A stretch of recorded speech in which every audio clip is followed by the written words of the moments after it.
Let me ask you something real. When was the last time someone said the right thing and completely flipped your mood? When was the last time someone ignored you and you couldn't stop thinking about it? When was the last time you reacted and immediately regretted it? Here is the brutal truth that most people never want to hear. Every single time you react, every single time you show them what bothers you, every single time you let your emotions spill out, you are handing them the keys to your life. Emotion is not strength.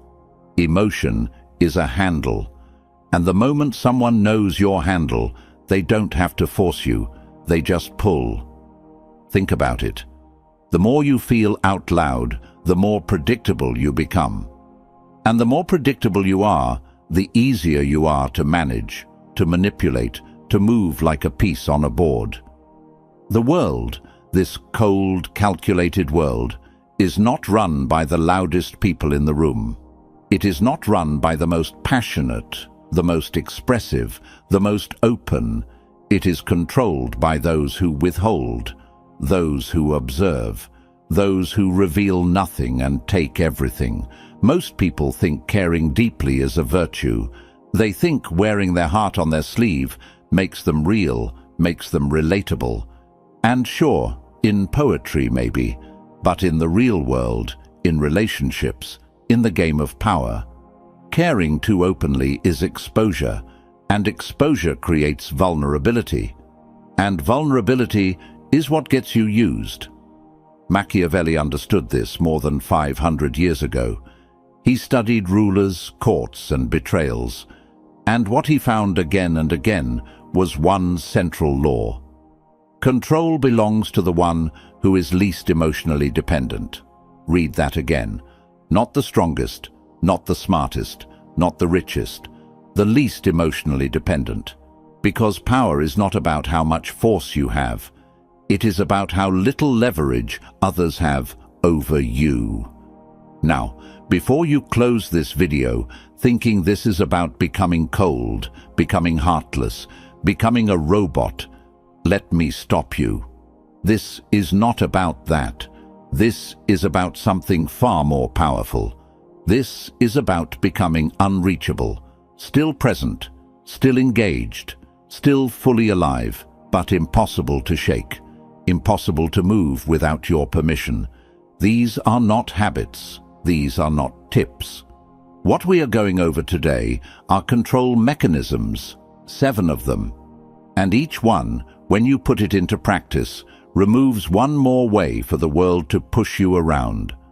By the time we reach the end of this video, you will see every emotional reaction you have been making and understand exactly how much it has cost you.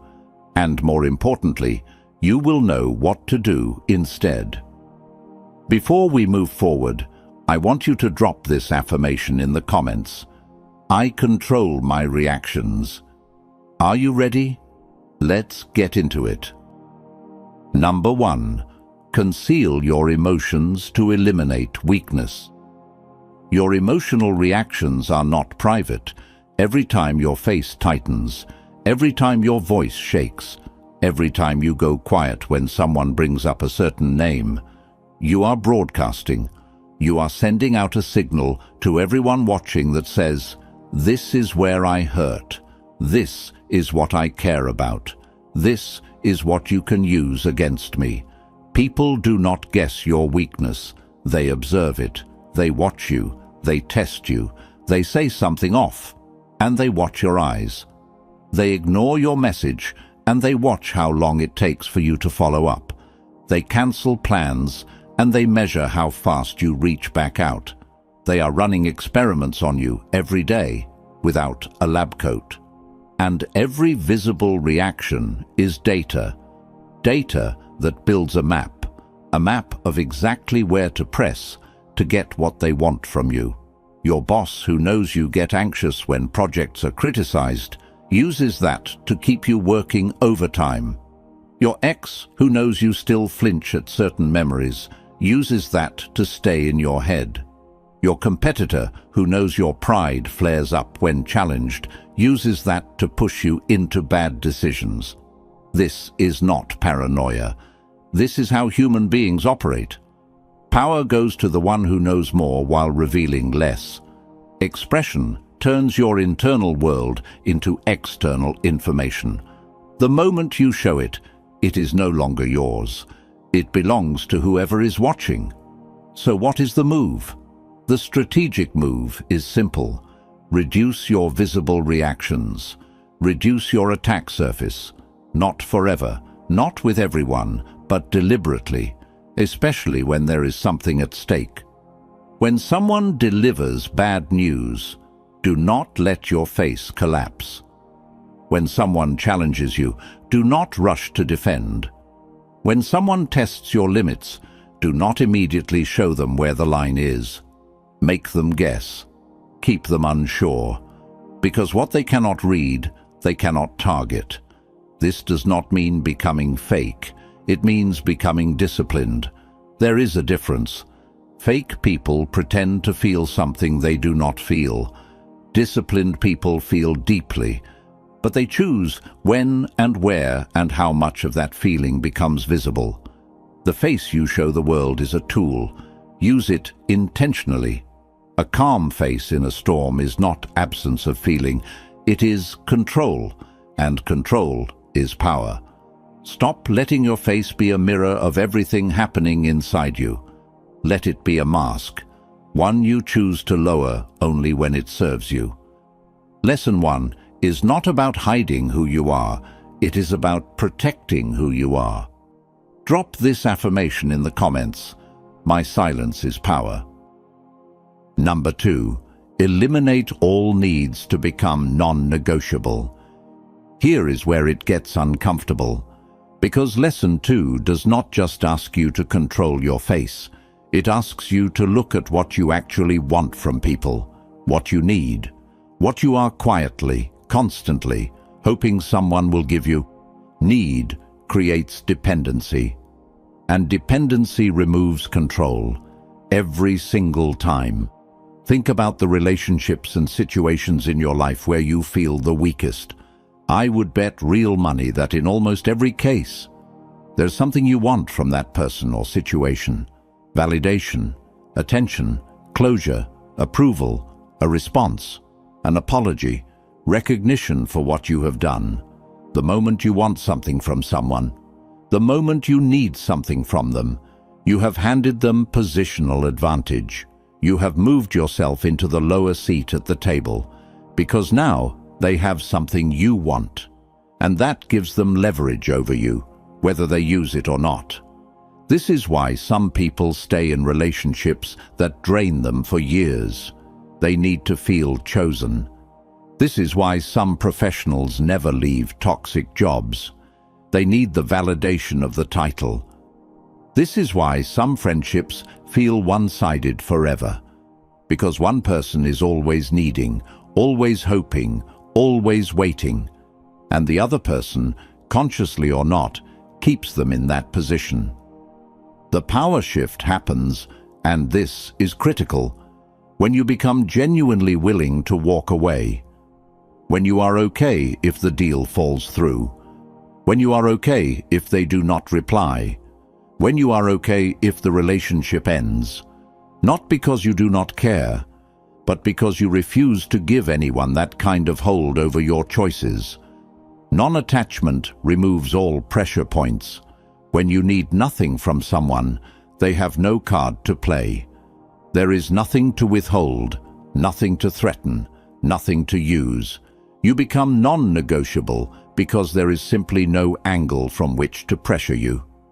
Machiavelli once said, "The one who adapts his policy to the times prospers, and likewise, the one whose policy clashes with the demands of the times does not." Need ties you to a moment, to a person, to an outcome. Freedom from need lets you move when the time is right. Start watching yourself this week. Every time you check your phone hoping for a certain message, that is need. Every time you repeat yourself waiting for someone to validate your point, that is need. Every time you stay somewhere that no longer serves you just because leaving feels too uncertain, that is need. Identify it, name it, and start working on releasing it. Not by pretending you do not care, but by building enough inside yourself that external approval becomes optional, not essential. The most powerful people in any room are not the loudest. They are the ones you sense do not need anything from you. And that quiet self-sufficiency, it is magnetic. It draws respect without demanding it. Now, I want you to drop this affirmation in the comments. I need nothing to proceed. Number 3. Use silence to force others into exposure. Most people are terrified of silence. They rush to fill it. They over-explain when a simple answer would do. They respond immediately when a pause would be far more powerful. They talk when staying quiet would tell them everything they need to know. Here is what no one tells you about silence. It is one of the most aggressive psychological tools available to you, and it costs absolutely nothing. Here is what happens when you stop reacting.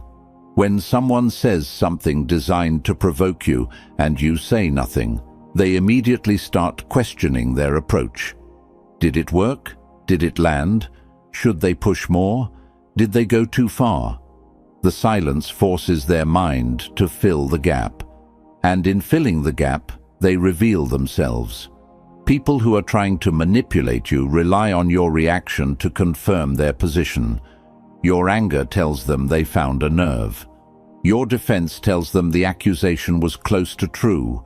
Your explanation tells them you feel guilty. Your immediate response tells them you were waiting. Every reaction you give is feedback. It tells them whether their tactic worked and where to push harder next time. But when you give them nothing, they are left with their own thoughts, and their own thoughts start to work against them. They reveal more, trying to fix what they think went wrong. They over-explain, they backtrack, they get louder, and the more they move, the more you see. Silence creates psychological imbalance without effort. It turns their attention inward while you stay completely unaffected on the outside. You are watching everything. They do not know what you are thinking, and that uncertainty alone puts you in control. This works in negotiations. You make your ask, you state your position, and then you shut up. The other person will almost always speak next, and usually in a way that benefits you. It works in confrontations. When someone comes at you hot, you stay still. Your stillness is disorienting. They expected resistance. They prepared for a fight. You gave them a wall. Now, they are fighting themselves. It works in everyday conversation. When someone asks a pointed question designed to get a reaction, you pause longer than is comfortable. You let the silence breathe. You answer only when you are ready, on your terms. Machiavelli once said, "The first method for estimating the intelligence of a ruler is to look at the men he has around him. But before any of that, watch how a person handles silence. Because the one who can hold silence holds the room. Learn to sit in silence without rushing to fill it. Train yourself to pause before every important response, not because you have nothing to say, but because you understand that silence itself is a statement. And often, it is the most powerful one you can make." Drop this affirmation in the comments. My pause speaks volumes. Number 4. Break your patterns to stay unpredictable. People are pattern recognition machines. From the moment someone meets you, they start collecting data. How you respond to stress, how quickly you reply to messages, what makes you laugh, what makes you defensive, how long it takes you to forgive, how far you can be pushed before you push back. Over time, and this happens faster than you think, they build a model of you, and once they have that model, they know how to manage you. They know what to say to calm you down, to fire you up, to get what they want, to avoid conflict, to stay in your good graces. You become, in the most literal sense, manageable. And managed people do not lead, they follow. Consistent emotional patterns train others how to deal with you. The person who always gets angry when criticized. People learn to sugarcoat everything around them and never tell them hard truths. The person who always forgives quickly. People learn they can take advantage, knowing the reset button will be pressed. The person who is always available. People learn to take their presence for granted. Your patterns are the leash, and most people are wearing one without knowing it.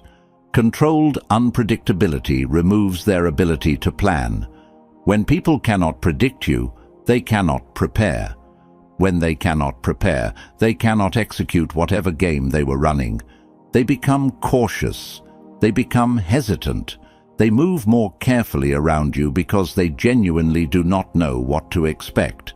That hesitation, that is respect, not the kind you demand, the kind you earn by being impossible to read.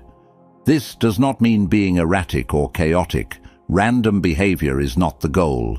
The goal is deliberate variance.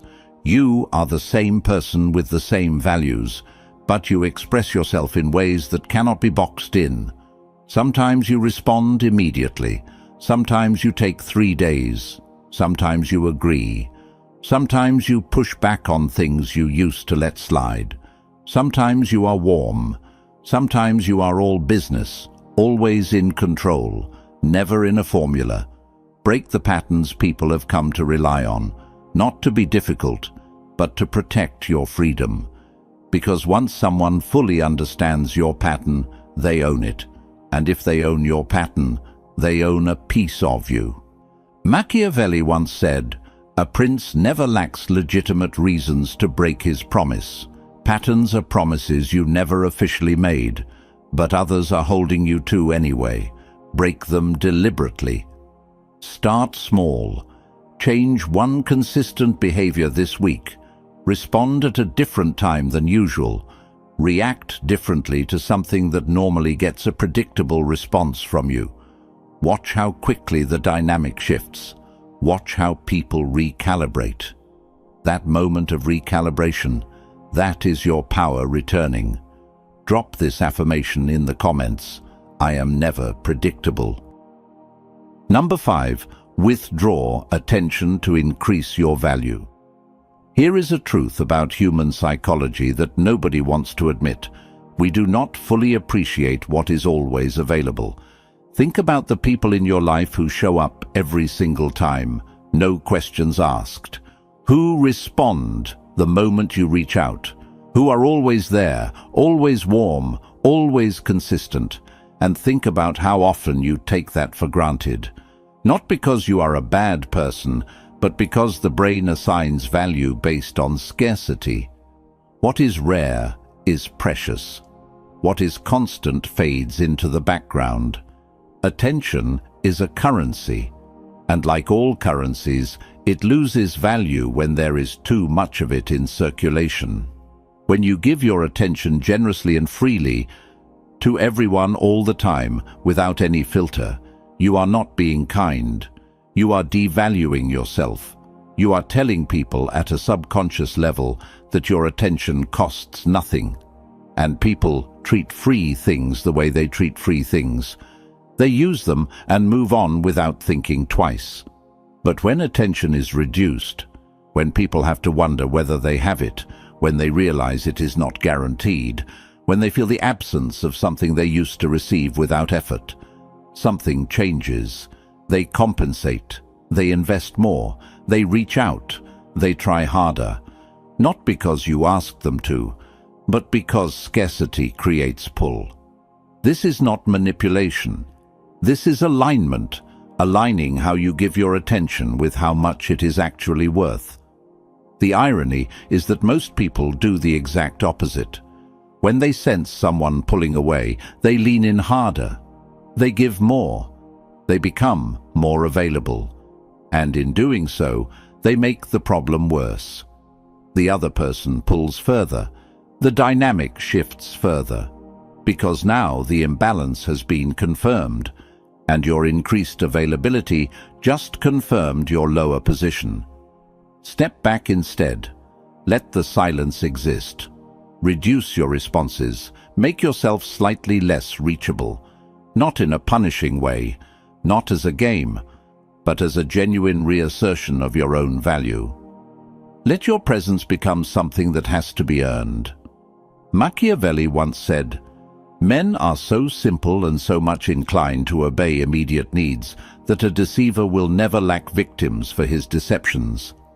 The greatest self-deception?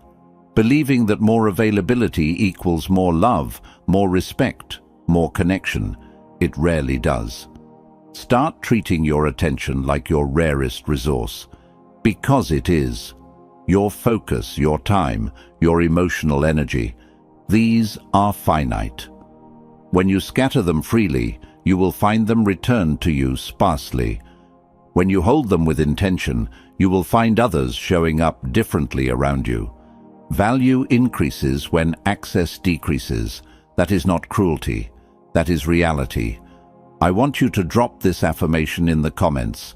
My presence is valuable. Number 6. Delay your response to control the situation. Speed is mistaken for strength, but in most situations, the person who responds first responds weakest. When you react immediately to everything, to every message, every provocation, every question, every demand, you are demonstrating emotional compliance. You are showing the world that you are on call, that you are available, that when they push, you move. You have essentially set the expectation that your rhythm will bend around theirs, and once that expectation is set, it is very hard to break without deliberate effort. Delay does something that speed cannot. Delay introduces control over the timing, over the tone, and over the direction of what unfolds. When you decide when to respond, you decide the emotional temperature of the exchange. You decide whether it escalates or de-escalates. You decide how much weight your words carry when they finally land. The one who decides when controls how it unfolds. Read that again. Timing is not a minor thing. Timing is a form of dominance. Think about negotiations. The first person to name a number is usually at a disadvantage. Think about arguments. The first person to raise their voice usually loses the room. Think about requests. The one who responds immediately to demands signals that their time is less valuable than the person demanding. Calm delay forces others to operate outside their rhythm. When someone sends an aggressive message and you take a day to respond, calmly, clearly, without matching their energy, they are suddenly scrambling. They sent heat, you sent precision. They attacked on their timeline. You responded on yours. The power dynamic just shifted without you saying anything dramatic. This is especially powerful in high-stakes situations. When the stakes are high, speed feels urgently important. But that urgency is usually manufactured, designed to rush you into a reaction before you have had time to think. Do not take the bait. The situation is rarely as urgent as it is being presented. Take your time, gather your thoughts, and respond from a place of complete control. In daily life, this looks like this. Someone says something that frustrates you. Before you respond, you pause, you breathe, you walk away if you need to. You let time do the work of separating your emotion from your judgment. And then, only then, you respond with exactly what you intend to say. Not what your initial anger wanted to say. What the situation actually requires. Machiavelli once said, "Whosoever desires constant success must change his conduct with the times. Change your timing with the moment. Fast when speed serves you, slow when slowness gives you the advantage." Delay is not avoidance, it is precision. The pause before a powerful response is not weakness. It is the moment where you decide who you want to be in this situation. It is the gap between stimulus and choice. And in that gap, everything changes. Drop this affirmation in the comments. I respond, never react. Number 7. Practice detachment to remain untouchable. Here we get to the deepest principle of all, the one that makes all the other 6 possible. Because you can try to conceal your emotions, reduce your needs, use silence, break patterns, withdraw attention, and delay responses. But if you're still emotionally entangled at the core, all of it is theater. All of it will fall apart the moment the pressure gets high enough. True, lasting power requires detachment, and detachment is widely misunderstood. Detachment is not coldness. It is not indifference. It is not showing up numb and going through the motions. Detachment is measured involvement. It is the ability to be fully present in a situation without being swallowed by it. To engage, genuinely, thoughtfully, powerfully, without depending on the outcome. Here is what detachment actually looks like in practice. You observe without absorbing. Someone comes at you with anger, with grief, with manipulation, with need, and you witness it fully. You understand it. You respond to it. But you do not take it into yourself. You do not carry their energy home with you. You do not lie awake replaying their words. You engage without depending. You care about the outcome, but you are not owned by it. You want the deal to close, the relationship to work, the project to succeed. But if it does not, you do not collapse. You recalibrate. You move forward. You are not tied to any single outcome as the only path to your peace. You withdraw without explaining. When a situation no longer serves you, when a relationship has run its natural course, when a chapter is finished, you exit cleanly. You do not owe anyone a lengthy justification for choosing your own well-being. You move. Quietly, decisively, without drama. Emotional discipline removes manipulation pathways. When someone cannot make you angry, cannot make you desperate, cannot make you afraid, cannot make you need them, they have no way in. There is no button to push. There is no lever to pull. You become, in the truest sense of the word, untouchable. And here is what is beautiful about this. You are still there. You are still participating. You are still fully engaged with life, with people, with the things that matter to you. But you are doing it from a place that cannot be hijacked. You are present, but you are never owned. Machiavelli once said, "It is better to be feared than loved if you cannot be both." But the highest level, beyond fear, beyond love, is to be unreadable. To be respected without being understood, to be valued without being dependent upon. Detachment takes practice. It is not a switch you flip. It is a skill you develop over time, through repetition, through conscious choice, through learning to recognize when your peace is being held hostage by something outside your control. Start with small things. The driver who cuts you off, detach. The friend who cancels last minute, detach. The project that does not go as planned, detach. Not because these things do not matter, but because your reaction to them should not define your day. Build the muscle. And over time, the muscle gets stronger. And the things that used to shake you, they will still happen. But they will land differently. They will find no grip. They will pass through you instead of into you. You will become present, but never accessible. Engaged, but never trapped. Powerful, because nothing can reach the center of you. We started this video with a single truth. Emotion is not strength. It is a handle. And we have spent the last several minutes breaking down, step by step, exactly how to remove every handle from your life. Most people will finish watching this, feel something stir inside them, and then go back to the same patterns. They will react to the next thing that provokes them. They will reach out when they should stay quiet.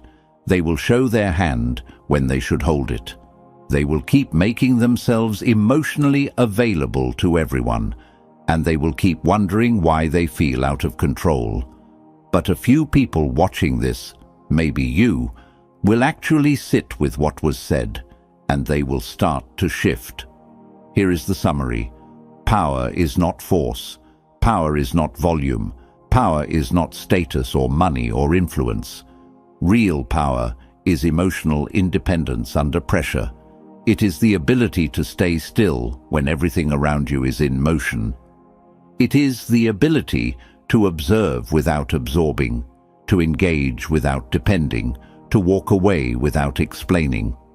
The shift that takes you from managed to untouchable is deceptively simple, but it is rare. Because it asks something most people are not willing to give. It asks you to stop revealing. Stop telling everyone what bothers you. Stop wearing your frustrations and your fears and your desires out loud. Hold more of yourself back, not out of fear, but out of strategy. It asks you to stop needing. Stop tying your peace to someone else's approval. Stop waiting for closure that may never come. Stop letting what you want from others determine how you move through the world. Build your own foundation. Stand on it. And it asks you to stop reacting. Stop letting every provocation pull a response out of you. Stop moving on other people's timelines. Stop letting the outside world be the thermostat for your internal state. Become the thermostat instead. Set the temperature. Hold it. When you do these three things, when nothing can move you without your permission, the world has to deal with you on your terms. That is not arrogance. That is not coldness. That is mastery.